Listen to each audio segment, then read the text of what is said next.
what was I going? Oh, dude, NFL's coming up, man. We got what, 6 weeks? 6 weeks.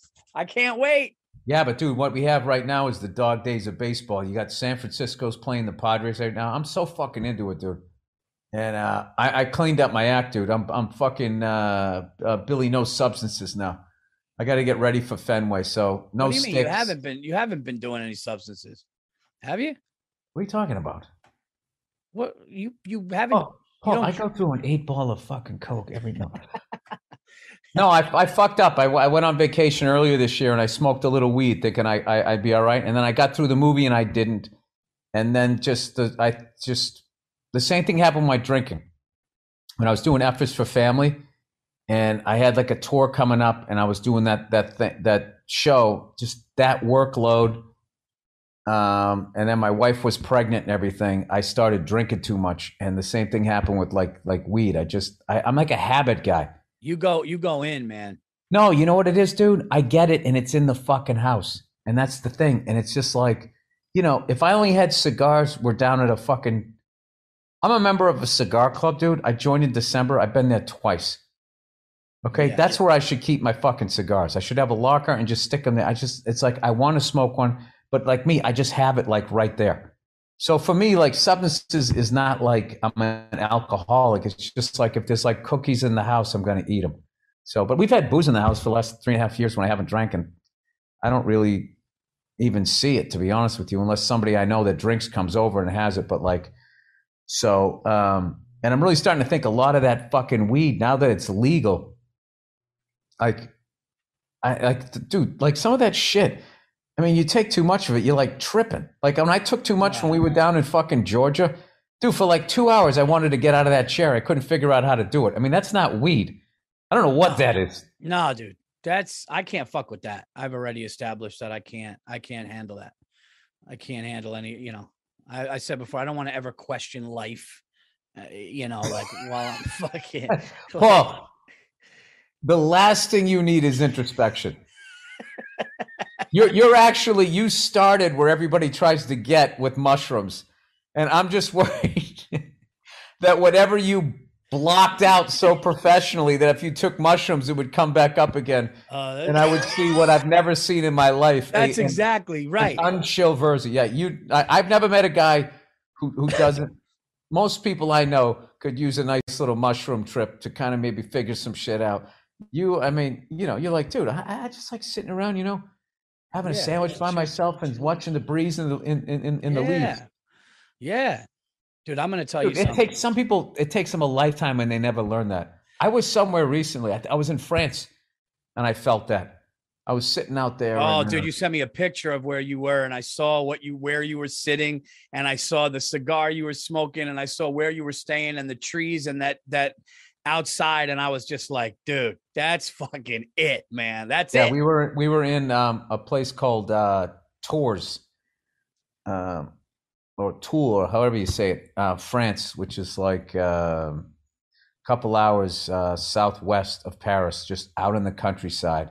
Dude, we went into town. I felt like I was in like Saving Private Ryan. I mean, you could have shot a World War II movie there. It was fucking amazing. Dude, it was beautiful. And then, they had like a supermarket and shit, but like basically the downtown area was incredible. My wife took this really cool video. I had my son on my shoulders and I was walking down the street and there was a guy playing like an accordion, like outside some Italian, themed restaurant there. It was just, dude, it was fucking, I love France, man. I also love going over to Europe, dude. It's just fucking, it's incredible. I got something going back to what we were just saying. This is great. So I had a little party here, 4th of July. It wasn't as big this year because the day that it landed on, a lot of people were traveling, but we had some family, some neighbors, couple of comics, but we blew up the sky. We had a great time. Right. So I come home the other night. Right. And I come home the other night and I just see a pie. I see a fucking pie that like barely anybody touched. And I was like, oh, I could go for like a couple bites of dessert. I love a good pie.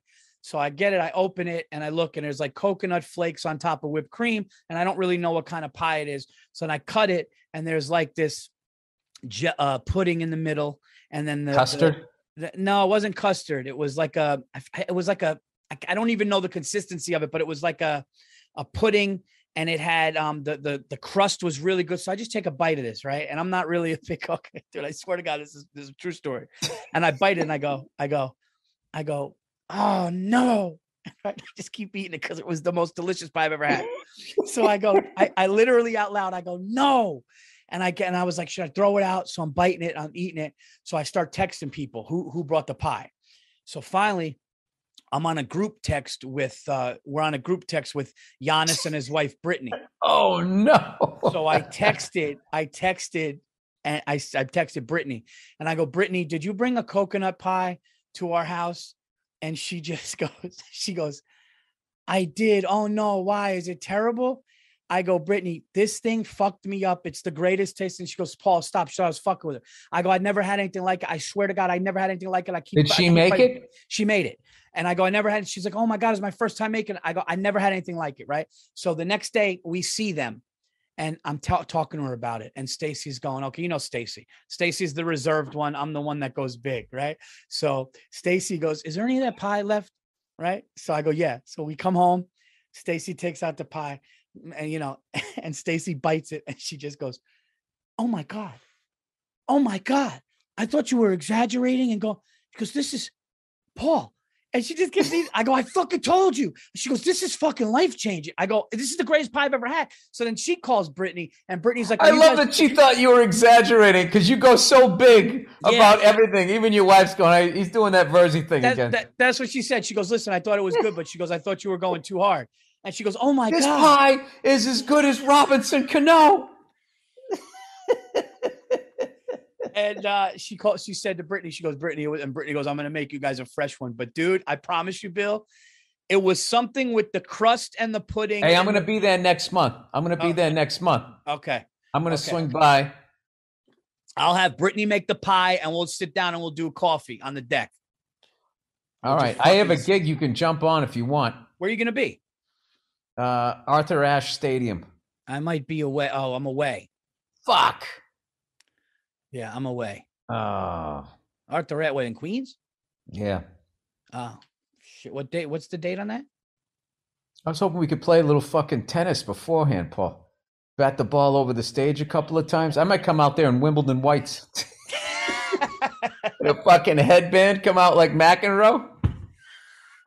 Oh, dude, man, if I still had my hair, dude, I could pull that off. Oh, my God, we should do that, where I'm Agassi, and you wear the wig and be the other guy, and we'll just reenact God, it. Are you fucking kidding me? Dude, we'll reenact it.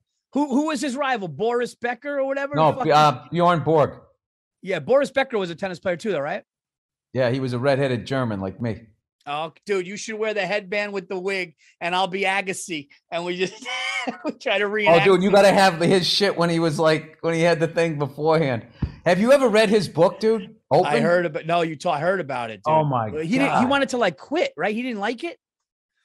Dude, not only did he want to quit, he never wanted to do it. His dad just decided he was going to play tennis. He didn't even want to do it, dude. He's one of 5 guys who's won a major on all 3 surfaces, and he didn't even want to do it. He won on clay, he won on grass, and he won on the hard courts. It's just nobody does that, dude. Who doesn't want have some sort of love? But I remember when he met Steffi Graf, I think he was kind of apprehensive to say how much he hated tennis, and he finally told her, and she said, "Doesn't everyone?" I just think they get into it so young, and it so consumes their life and their ranking and the pressure. That Jennifer Capriati, remember her? She was, I think, New Yorker, Long Island girl, Italian girl. She was ranked in the world. She was ranked really well, and she just started doing drugs, the pressure. She just fucking hated got a little money. She bought some furs. I mean, you know how it is.